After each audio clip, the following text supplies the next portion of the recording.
ಯಾರಿಗೆ ಯಾರೂ ಇಲ್ಲ. ಸಂಚಿಕೆ 3. ಈ ದೇಶದ ಪ್ರಪಂಚದ ಇತಿಹಾಸವನ್ನು, ಅದರಲ್ಲಿಯೂ ಮನುಷ್ಯನ ಬದುಕಿನ ಇತಿಹಾಸವನ್ನು ನೋಡಿಕೊಂಡು ಬಂದಾಗ ಯಾರಿಗೆ ಯಾರೂ ಇಲ್ಲ ಎನ್ನುವ ಕಹಿ ಸತ್ಯ ಗಮನಕ್ಕೆ ಬರ್ತದೆ. ಇದಕ್ಕೆ ಮಹಾಭಾರತದ ಕಾವ್ಯಗಳು, ಪುರಾಣಗಳು, ಇತಿಹಾಸಗಳು ಇವೆಲ್ಲ ಅನೇಕ ರೀತಿಯ ಉದಾಹರಣೆಗಳನ್ನು ಅಲ್ಲಿ ನಮಗೆ ನೋಡ್ಬೋದು. ಈ ಬದುಕನ್ನು ಕುರಿತು ಅನೇಕ ಮಹಾತ್ಮರು ಒಂದು ದೊಡ್ಡ ಸಂದೇಶವನ್ನು ಕೊಟ್ಟಿದ್ದಾರೆ. ಬದುಕು ಅಂದರೆ ಏನಪ್ಪ ಎನ್ನುವುದನ್ನು ಅವರು ತಮ್ಮ ಜ್ಞಾನದ ಅಲ್ಲಿ ಸತ್ಯ ವಿಚಾರಗಳನ್ನು ಮುಂದಿಟ್ಟಿದ್ದಾರೆ.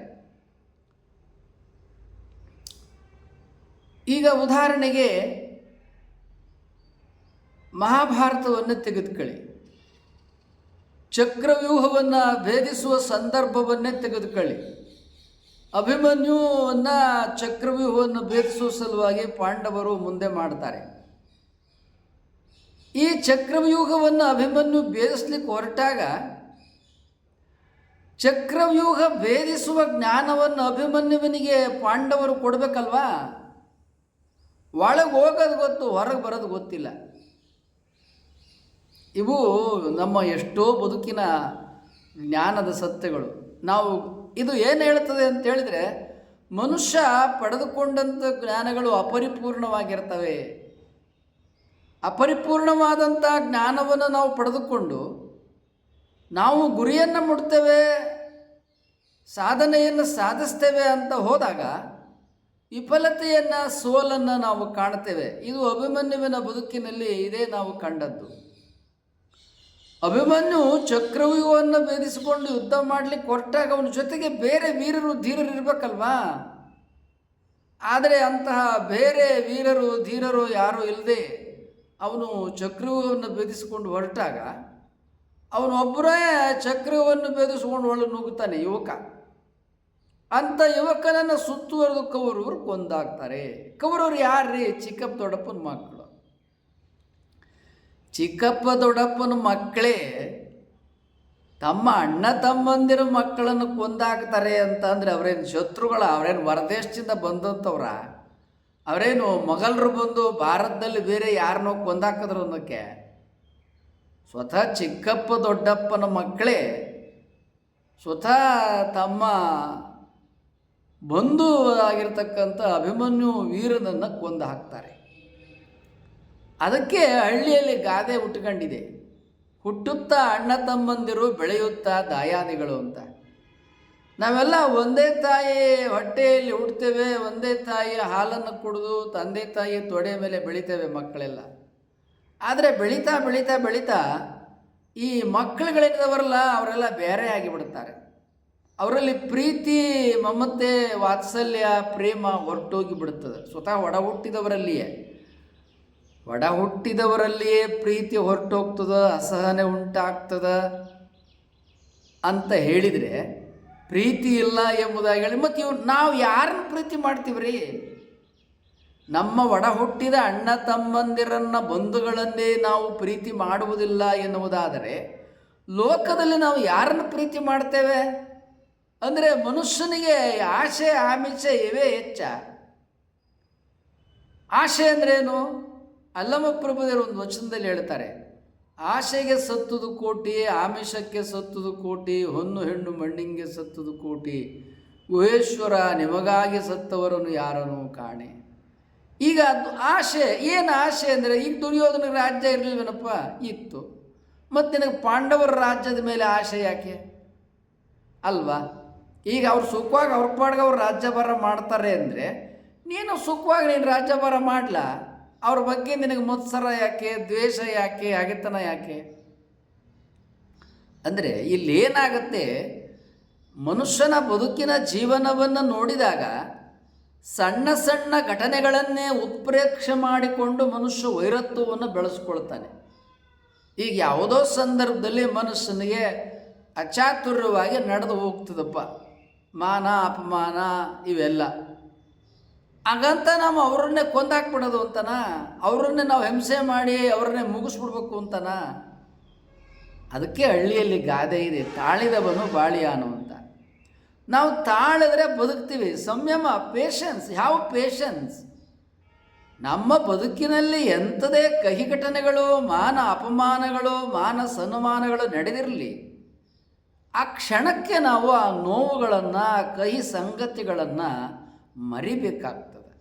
ಅದನ್ನು ಜೀವನ ಪರ್ಯಂತ ನೆನ್ಪಿಟ್ಕೋಬಾರದು. ಈಗೇನೋ ಒಂದು ದಿವಸ ಒಂದು ಜೀವನದಲ್ಲಿ ಒಂದು ನಡೆದೋಯ್ತಪ್ಪ ಘಟನೆ, ಕಹಿ ಘಟನೆ, ಅದನ್ನೇ ನಾವು ಜೀವನ ಪರ್ಯಂತ ನೆನಪಿಟ್ಟುಕೊಂಡು ಹಗೆತನ ಸಾಧಿಸ್ತೀವಿ ಎಂಬುದಾಗಿ ಹೇಳಿದರೆ, ಈಗ ನಾವು ಒಡ ಹುಟ್ಟಿ ಬೆಳೆದಾಗ ಅಲ್ಲಿ ಸಂತೋಷದ ಕ್ಷಣಗಳಿರಲ್ವ, ಪ್ರೀತಿಯ ಕ್ಷಣಗಳಿರಲ್ವ? ಹಾಗಾದರೆ ಮನುಷ್ಯ ಯಾಕೆ ಪ್ರೀತಿಯ ಸಂತೋಷದ ಕ್ಷಣಗಳನ್ನು ಮರಿತಾನೆ? ಕಹಿ ಕ್ಷಣಗಳನ್ನೇ ಯಾಕೆ ಅದನ್ನು ಮತ್ತೆ ನೆನಪು ಮಾಡ್ಕೊಳ್ತಾನೆ ಅಲ್ವಾ? ಈಗ ಇದನ್ನೇ ನೆಗೆಟಿವ್ ಥಿಂಕಿಂಗ್ ಅಂತ ಹೇಳೋದು. ನಾವು ಜೀವನದಲ್ಲಿ ಕಹಿ ಘಟನೆಗಳನ್ನು ಮರಿಬೇಕು, ಸಿಹಿ ಘಟನೆಗಳನ್ನು ಮತ್ತೆ ಮತ್ತೆ ಮೆಲುಕು ಹಾಕಬೇಕು. ಈಗ ಆಕಳು ಮೆಲ್ಕಾಗ್ತದೆ, ನೋಡಿದ್ದೀವಿ ನಾವೆಲ್ಲ ಅಲ್ವಾ? ಆಕಳ, ಎಮ್ಮೆ ಇವೆಲ್ಲ ಮೆಲ್ಕಾಗ್ತಿರ್ತಾವೆ. ಏನನ್ನು ಮೆಲ್ಕಾಗ್ತಿರ್ತಾವ? ತಾವು ಅವಸರದಲ್ಲಿ ಊಟ ಮಾಡಿದ್ದನ್ನು ಮತ್ತೆ ತೆಗೆದುಕೊಂಡು ಅದನ್ನು ಪಚನ ಮಾಡಿ ಮೆಲ್ಕು ಹಾಕಿ ಅದರಲ್ಲಿರೋ ರಸ ಸ್ವಾದ ಹೀರ್ಕೊಂಡು ಮತ್ತೆ ಅದನ್ನು ಹೊಟ್ಟೆಗೆ ಕಳಿಸಿ ಅದನ್ನು ಜೀರ್ಣ ಮಾಡ್ಕೋತಾವೆ. ಸೊ ಮೆಲುಕು ಹಾಕೋದು ಅಂದ್ರೆ ಅರ್ಥ ಏನು? ಒಳ್ಳೆಯದನ್ನು ಮೆಲುಕು ಹಾಕುವುದು. ಈಗ ಆಕಳ ಮೆಲುಕು ಹಾಕೋದು ಈಗಾಗಲೇ ಪಚನ ಆಗೋಗಿದೆ, ಅದು ಕೆಟ್ಟದ್ದದು, ಅದು ಮತ್ತೆ ಬಾಯಿಗೆ ತಗೊಳಕ್ಕೆ ಬರಲ್ಲ. ಮತ್ತೆ ಬಾಯಿಗೆ ಬಂದ್ರದು ಅಸಹ್ಯ, ಅದು ಕೆಟ್ಟದ್ದನ್ನೇನು ಮಾಡ್ತದೆ? ಅದು ಬಾಯಿಗೆ ತಗೊಳ್ಳೋದಲ್ಲ, ಅದು ಹೊರಗೆ ಕಳಿಸ್ಬಿಡ್ತದೆ, ಸಗಣಿಯಾಗಿ ಹೊರಗೆ ಹೊರಟೋಗ್ತದೆ. ಆಕಳ ಯಾವುದನ್ನು ಮೆಲುಕು ಹಾಕ್ತದೆ? ಯಾವುದೂ ತನಗೆ ಶಕ್ತಿ ಕೊಡೋದಿದೆ, ಸಿಹಿ ಇದೆ, ಮೆಲುಕು ಹಾಕುವಂಥದ್ದಿದೆ, ಅಂಥದನ್ನಷ್ಟೇ ಆಕಳ ಮೆಲುಕು ಹಾಕ್ತದೆ. ಹಂಗೆ ನಾವು ಕೂಡ ಅಷ್ಟೇ ಜೀವನದಲ್ಲಿ ಕಹಿಯಾದದ್ದನ್ನು ಹೊರಗೆ ಕಳಿಸ್ಬಿಡ್ಬೇಕು. ಅದೇ ನೆಗೆಟಿವ್. ನಮ್ಮ ಶರೀರದಲ್ಲಿ ನೆಗೆಟಿವ್ ತುಂಬಿಕೊಂಡ್ರೆ ಏನಾಗ್ತದೆ? ರೋಗ ಬರ್ತದೆ, ಮನಸ್ಸು ಮಲಿನ ಆಗ್ತದೆ. ಈಗ ನಿಂತು ನೀರಾಗಿ ಬಿಡ್ತದೆ. ಕಹಿ ಘಟನೆಯನ್ನು ನಾವು ಮೆಲುಕಾಗ್ತಾ ಇದ್ದರೆ, ಈಗ ಕೊಳ, ಅದು ಸಣ್ಣ ಸಣ್ಣ ಕಟ್ಟೆ ಅವೆಲ್ಲ ನೀರು ನಿಂತಿರ್ತದೆ. ಆ ನಿಂತು ನೀರು ಏನಾಗ್ತದೆ? ಅದು ಮಲಿನ ಆಗ್ತದೆ. ಅಲ್ಲಿ ಸೊಳ್ಳೆ, ಕ್ರಿಮಿ, ಕೀಟ, ರೋಗಾಣುಗಳು ಉಂಟಾಗ್ತದೆ. ಅದನ್ನು ಕೈಕಾಲು ತೊಳಿಲಿಕ್ಕೂ ಬರೋಲ್ಲ, ಪಾತ್ರೆ ತೊಳೆಯೋಕ್ಕೂ ಬರೋದಿಲ್ಲ, ಅಷ್ಟು ಮಲಿನವಾಗಿ ಬಿಡ್ತದೆ. ನೀರು ಹರಿಬೇಕು. ಹಂಗೆ ನಮ್ಮ ಮನಸ್ಸಿನಲ್ಲಿ ಕಹಿ ಘಟನೆಗಳನ್ನು ನಾವು ಇಟ್ಕೋಬಾರ್ದು, ಅದು ನೆಗೆಟಿವ್. ಆ ನೆಗೆಟಿವ್ ಆದದ್ದನ್ನು ನಾವು ಹೊರಗೆ ಹಾಕಿದ್ರೆ ಆಗ ನಮ್ಗೆ ಆರೋಗ್ಯ. ನಮಗೆ ಬಹಳ ಜನರಿಗೆ ಅನಾರೋಗ್ಯ ಯಾಕೆ ಬರ್ತದೆ ಅಂತೇಳಿದರೆ, ನೆಗೆಟಿವ್ಸನ್ನು ನಮ್ಮ ಮನಸ್ಸಿನಲ್ಲಿ ಬಹಳ ತುಂಬಿಕೊಂಡಿರ್ತೇವೆ. ಯಾವ ನೆಗೆಟಿವ್ಸನ್ನು ನಮ್ಮ ಮನಸ್ಸಿನಲ್ಲಿ ನಾವು ತುಂಬಿಕೊಂಡ್ರೆ ರೋಗ ಹೆಚ್ಚಾಗ್ತದೆ. ಅದು ಬೇಡವಾದ ಕಹಿ ಘಟನೆ. ಈಗ ನೆಗೆಟಿವ್ಸ್ ಅಂದ್ರೆ ಏನು? ಕಸ. ಆ ಕಸದಿಂದ ನಮ್ಗೆ ಏನಾದ್ರು ಉಪಯೋಗ ಇದೆಯಾ? ಇಲ್ವಲ್ಲ. ಮತ್ತು ಯಾವ ಕಸ ನಮ್ಗೆ ಉಪಯೋಗ ಇಲ್ಲ, ಯಾವುದೋ ಒಂದು ಕಹಿ ಘಟನೆ ನಡೆದೋಗ್ಬಿಟ್ಟಿದೆ, ಅದನ್ನು ಮೆಲ್ಕಾಕೋದ್ರಾಗ ಅರ್ಥ ಇದೆಯಾ? ಇಲ್ಲ. ಅದನ್ನು ಮೆಲ್ಕಾಕೋದ್ರಿಂದ ನಮಗೆ ನೋವು ತರ್ತದೆ, ಆ ದುಃಖವನ್ನು ಮತ್ತೆ ಮರುಕಳಿಸ್ತದೆ ಅಂದಾಗ ನಾವು ಅದನ್ನು ಒತ್ತು ಹೊರಗಾಕಿ ಬಿಡ್ಬೇಕು. ಆಗಲೇ ನಾವು ಜೀವನದಲ್ಲಿ ಪ್ರಗತಿ ಆಗೋದು. ಬಹಳ ಕುಟುಂಬಗಳು ಯಾಕೆ ಪೊಲೀಸು, ಕೋರ್ಟು, ಕಚೇರಿ ಅಂತ ದಂಡಯಾತ್ರೆ ಮಾಡ್ತಾರ ಅಂತ ಹೇಳಿದರೆ, ಏನೋ ಒಂದಿಷ್ಟು ಆಸ್ತಿ ಇರ್ತದೆ, ಅದಕ್ಕಾಗಿ ಜಗಳ ಮಾಡ್ತಿರ್ತಾರೆ. ನಾವು ಆಸ್ತಿ ನಿನಗಿದ್ರಲ್ಲ, ನೀನು ಅನುಭವಿಸಿ ಹೋಗೋ, ನಾವು ದೇಶ ಬಿಟ್ಟು ಹೋಗಿಬಿಡ್ಬೇಕು, ಊರು ಬಿಟ್ಟು ಹೋಗ್ಬಿಡ್ಬೇಕು, ನನ್ನ ಆಸ್ತಿ ನೀನೇ ತಗೋ ಅಂತ. ನಾವು ಹೋದರೆ ದೇಶ ವಿಶಾಲವಾಗಿದೆ ರೀ. ಒಂದು ಕಡೆ ಒಬ್ಬ ಕವಿ ಬರೀತಾನೆ, ಚರಿಪ ಅರಣ್ಯ ಪಕ್ಷಿಗಳಗೊಂದು ತರುಗೊಡ್ಡಾಗಲ್ ಬೇರೆ ತರುಮರ ನಿಲ್ಲವೇ ಅಂತ ಬರೀತಾನೆ. ಈಗ ಯಾವುದೋ ಒಂದು ಮರ ಹಣ್ಣು ಫಲ ಕೊಡಲಿಲ್ಲ ಅಂದರೆ ಹಾಗಾದ್ರೆ ಕಾಡಿನಲ್ಲೇನು ಬೇರೆ ಮರಗಳಿಲ್ವಾ? ಹಾಗೆ ಏನೋ ಅಪ್ಪನ ಆಸ್ತಿ ಏನೋ ಒಂದು ಸ್ವಲ್ಪ ಇತ್ತು, ಅದಕ್ಕಾಗಿ ಕಿತ್ತಾಡ್ಕೊಂಡು ಜಗಳ ಮಾಡಿಕೊಂಡು ಪೊಲೀಸು, ಕೋರ್ಟು, ಕಚೇರಿ ತಗೋದ್ರೆ ಏನು ಅರ್ಥ ಇದೆ? ನೀನೇ ನನ್ನ ಅಣ್ಣ ಇದೆಯಾ, ತಮ್ಮ ಇದೆಯಾ, ಹೋಗೋ ನೀನೇ ಅನುಭವಿಸು, ದೇವ್ರು ನನಗೆ ಬುದ್ಧಿ ಕೊಟ್ಟಿದ್ದಾನೆ, ಕೈ ಕಾಲು ಕೊಟ್ಟಿದ್ದಾನೆ, ನಾನು ದುಡಿತೀನಿ, ನಾನು ಗಳಿಸ್ತೀನಿ ಅಂತ ದುಡಿಯೋ ಮಗ ಹೊರಗೆ ಹೋಗ್ಬೇಕು. ಜಗತ್ತು ವಿಶಾಲವಾಗಿದೆ. ನಾವು ದುಡಿದ್ರೆ ಬೇಕಾದಷ್ಟು ದೇವರು ಕೊಡ್ತಾನೆ. ದುಡಿಯೋ ಮನುಷ್ಯನಿಗೆ ದೇವರು 1000 ಕೈಗಳಿಂದ ನಮಗೆ ಕೊಡ್ತಾನೆ. ಹೇತ್ಲಾಂಡಿಗಳಿಗೆ, ಸೋಮಾರಿಗಳಿಗೆ ಕೊಡಲ್ಲ. ಆದ್ದರಿಂದ ನಾವು ಪಾಸಿಟಿವ್ ಥಿಂಕಿಂಗನ್ನು ನಮ್ಮ ಮನಸ್ಸಿನೊಳಗೆ ಹಾಕ್ಕೊಂಡ್ರೆ ಸಮೃದ್ಧಿ ಅಭಿವೃದ್ಧಿ ನಮ್ಮ ಬದುಕಿನಲ್ಲಿ ಬರ್ತದೆ. ನೆಗೆಟಿವ್ ಥಿಂಕಿಂಗನ್ನು ನಮ್ಮ ಮನಸ್ಸಿನಲ್ಲಿ ಹಾಕ್ಕೊಂಡ್ರೆ ಅಧೋಗತಿ, ಪತನ, ದ್ವೇಷ, ಮತ್ಸರ ಮತ್ತು ಮನಸ್ಸು ದೇಹ ಮಲಿನ ಆಗ್ತದೆ, ರೋಗ ಹೆಚ್ಚಾಗ್ತದೆ, ಒಳ್ಳೆ ವಿಚಾರ ಒಳ್ಳೆ ಭಾವನೆಗಳಿಗೆ ಅವಕಾಶ ಇರೋದಿಲ್ಲ.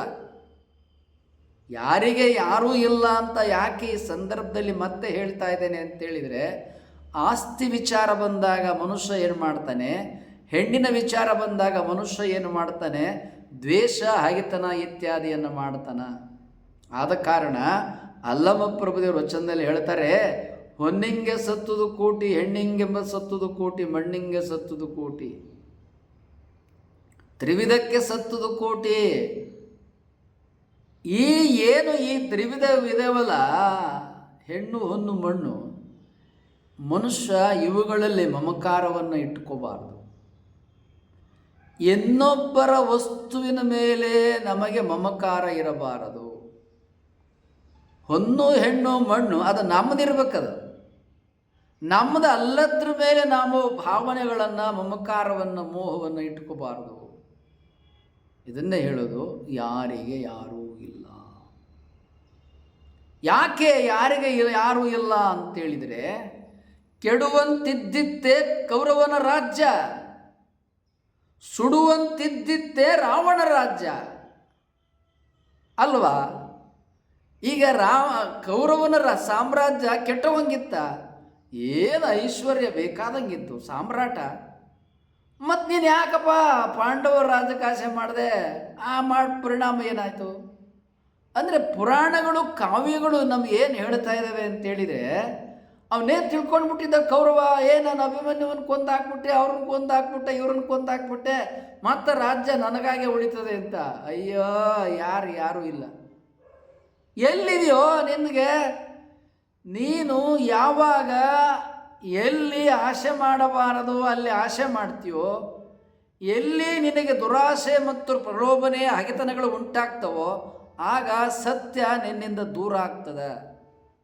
ಆದ ಕಾರಣ ಯಾರಿಗೆ ಯಾರೂ ಇಲ್ಲ ಎನ್ನುವುದು ಎಲ್ಲಪ್ಪ ಎಂಬುದಾಗಿ ಹೇಳಿದರೆ, ಮನುಷ್ಯ ಆಸೆ ಆಮಿಷಗಳಿಗೆ ಒಳಗಾದ. ಯಾರು ಇದುವರೆಗೆ ಸಬ್ಸ್ಕ್ರೈಬ್ ಮಾಡದೆ ವಿಡಿಯೋ ನೋಡ್ತಾ ಇದ್ದೀರಿ, ಕೂಡಲೇ ಸಬ್ಸ್ಕ್ರೈಬ್ ಬಟನ್ ಒತ್ತಿ, ಲೈಕ್ ಬಟನನ್ನು ಒತ್ತಿ, ಬೆಲ್ ಬಟನನ್ನು ಒತ್ತಿ, ಶೇರ್ ಬಟನನ್ನು ಒತ್ತಿ, ನಿಮ್ಮ ವಾಟ್ಸಪ್ನಲ್ಲಿ 20 ಜನಕ್ಕೆ ಈ ವಿಡಿಯೋಗಳನ್ನು ಶೇರ್ ಮಾಡಿ. ಮನುಷ್ಯ ದೌರ್ಬಲ್ಯಕ್ಕೆ ಒಳಗಾಗುವುದು ಸಹಜ.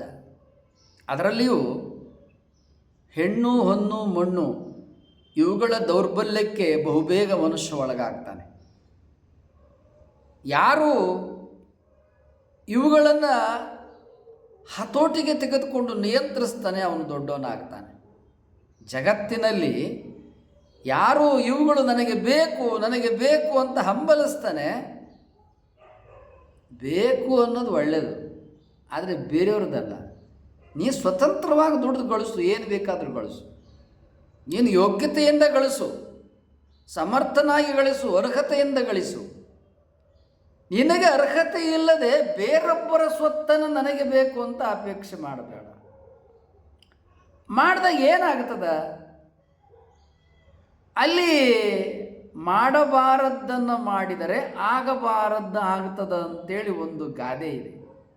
ಜನಪದರು ಇತಿಹಾಸವನ್ನು ಅವಲೋಕನ ಮಾಡಿ ಬಹಳ ಸುಂದರವಾದ ನಾಣ್ಣುಡಿಯನ್ನು, ಗಾದೆಗಳನ್ನು ಕಟ್ಟಿದ್ದಾರೆ. ಈ ಗಾದೆಗಳ ಬಗ್ಗೆ ಮಾತಿದೆ. ವೇದ ಸುಳ್ಳಾಗಬಹುದು, ಗಾದೆ ಸುಳ್ಳಾಗುವುದಿಲ್ಲ ಅಂತ. ಅಂದರೆ ಗಾದೆ ಅಷ್ಟು ಲೋಕಾನುಭವದಿಂದ ಬಂದದ್ದು. ಯಾರಿಗೆ ಯಾರೂ ಇಲ್ಲ ಎನ್ನುವ ಮಾತು ಹೆಣ್ಣು ಹೊನ್ನು ಮಣ್ಣಿನ ಸಂದರ್ಭದಲ್ಲಿ ಸತ್ಯ ಆಗ್ತದೆ. ಈಗ ಮೊಘಲರ ಇತಿಹಾಸವನ್ನು ಭಾರತದ ಚರಿತ್ರೆಯಲ್ಲಿ ತೆಗೆದುಕೊಂಡು ಬಿಟ್ಟರೆ, ಸ್ವತಃ ಅಣ್ಣನನ್ನು ತಮ್ಮ ಕಾರಾಗೃಹಕ್ಕಾಗ್ತಾನೆ, ಕೊಂದಾಕಿ ಬಿಡ್ತಾನೆ. ಸ್ವತಃ ಮಗ ತಂದೆಯನ್ನು ಜೈಲಿಗೆ ಹಾಕ್ತಾನೆ, ಈ ಎಕ್ಕಚ್ಚಿದ ಭೂಮಿ ಸಲುವಾಗಿ. ನಿನಗೆ ಬೇಕಾದಂಗೆ ಭೂಮಿ ಅದ, ಅಧಿಕಾರ ಅದ, ಎಲ್ಲ ಅದ, ಆದರೆ ಅಪ್ಪನ ಜೈಲಿಗೆ ಹಾಕೋ ಅವಶ್ಯಕತೆ ಇಲ್ಲ. ಅಂದರೆ ಏನು ಹೇಳ್ತದೆ ಅಂತ ಹೇಳಿದ್ರೆ, ಹೊನ್ನು ಹೆಣ್ಣು ಮಣ್ಣಿನ ಸಂದರ್ಭ ಬಂದಂಥ ಕಾಲದೊಳಗೆ ತಂದೆ ಇಲ್ಲ, ತಾಯಿ ಇಲ್ಲ, ಅಣ್ಣ ಇಲ್ಲ, ತಮ್ಮ ಇಲ್ಲ, ದುಡ್ಡೇ ದೊಡ್ಡಪ್ಪ. ಅಂದ್ರೇನು? ಮನುಷ್ಯ ಪ್ರಲೋಭನೆಗಳಿಗೆ, ದೌರ್ಬಲ್ಯಗಳಿಗೆ, ಈ ತ್ರಿವಿಧಗಳಿಗೆ ಒಳಗಾಗ್ತಾನೆ. ಅದನ್ನೇ ಅಲ್ಲಮಪ್ರಭುದೇವರು ಹೇಳ್ತಾರೆ, ದೇಶ ಗುರಿಯಾಗಿ ಲಯವಾಗಿ ಹೋದವರ ಕಂಡೆ, ಕಾಮ ಗುರಿಯಾಗಿ ಬೆಂದು ಹೋದವರ ಕಂಡೆ, ತಮಂಧ ಗುರಿಯಾಗಿ ಲಯವಾಗಿ ಹೋದವರ ಕಂಡೆ, ಗುಹೇಶ್ವರ ನೀ ಗುರಿಯಾಗಿ ಲಯವಾಗಿ ಹೋದವರನ್ನು ಯಾರನ್ನೂ ಕಾಣಿ. ಮನುಷ್ಯ ಯಾಕೆ ನಾಶ ಆಗ್ತಾನೆ ಅಂತೇಳಿದರೆ, ದೇಶ ರಾಜ ಮಹಾರಾಜರು ಯುದ್ಧ ಮಾಡ್ತಾರೆ, ಏನು ಲಕ್ಷಾಂತರ ಹೆಣಗಳು ಬೀಳ್ತವಪ್ಪ. ಕಳಿಂಗದ ಯುದ್ಧದೊಳಗೆ ಅಶೋಕ ಚಕ್ರವರ್ತಿ 8 ಜನರನ್ನು ಕೊಂದಾಕದ್ನಪ್ಪ. ಯಾಕೆ ಅದೆಲ್ಲ ಕೊಲ್ಲದ ಅವಶ್ಯಕತೆ ಇತ್ತ? ವಚನಕಾರ ಮೂಳಿಗೆ ಮಾರಯ್ಯ ಅವರು ಮಹಾರಾಜರಾಗಿದ್ದರು ಮಾಂಡೋವಿಯಲ್ಲಿ ಅಂತ, ಅಂದರೆ ಗೋವೆ ಅಂತಿದೆಯಲ್ಲ ಅಲ್ಲಿ. ಅನೇಕರು ಕಾಶ್ಮೀರ ಅಂತಾರೆ, ಕಾಶ್ಮೀರ ಅಲ್ಲ, ಇಲ್ಲೇ ಮಾಂಡೋವಿಯ ಮಹಾರಾಜನಾಗಿದ್ದರು. ಅದಾದರೆ ಮಾಂಡೋವಿಗೂ ಜೋಗಕ್ಕೂ ಭಾಳ ಸಮೀಪ. ಆದ್ದರಿಂದ ಅವರು ಮಾಂಡೋವಿಯಿಂದ ಜೋಗ ಜಲಪಾತಕ್ಕೆ ಅಲ್ಲಮಪ್ರಭುದೇವರು ಶಿಷ್ಯರಾಗಿ ಬಂದು ಅಲ್ಲಿ ಗುರುಕುಲದಲ್ಲಿ ಗುರುಗಳಾಗಿ ಅವರು ಅಕ್ಕಮಹಾದೇವಿ ಇತ್ಯಾದಿ ಶರಣರಿಗೆ ಮಾರ್ಗದರ್ಶನವನ್ನು ಮಾಡಿದರು. ಅವರು ಬರೀತಾರೆ ಮಾರಯ್ಯನವರು, ತಾನು ಉಂಬುದು ಪಡಿ ಅಕ್ಕಿ, ಮಲಗುವುದು ಅರ್ಧ ಮಂಚ. ಇಷ್ಟಕ್ಕೆ ಸಾವಿರಾರು ಜನರನ್ನು ಯುದ್ಧದಲ್ಲಿ ಕೊಲ್ಲಬೇಕಾ? ವೀರರನ್ನು, ಯೋಧರನ್ನು ರಕ್ತ ಕಾಲುವೆಯಾಗಿ ಹರಿಬೇಕಾ? ಯಾಕೆ ಬೇಕು? ತನ್ನ ಸಾಮ್ರಾಜ್ಯ ಸಂರಕ್ಷಣೆ ಸಲುವಾಗಿ, ರಾಜ್ಯ ಸಂರಕ್ಷಣೆಯ ಸಲುವಾಗಿ ಖಡ್ಗವನ್ನು ಹಿಡಿರಿ.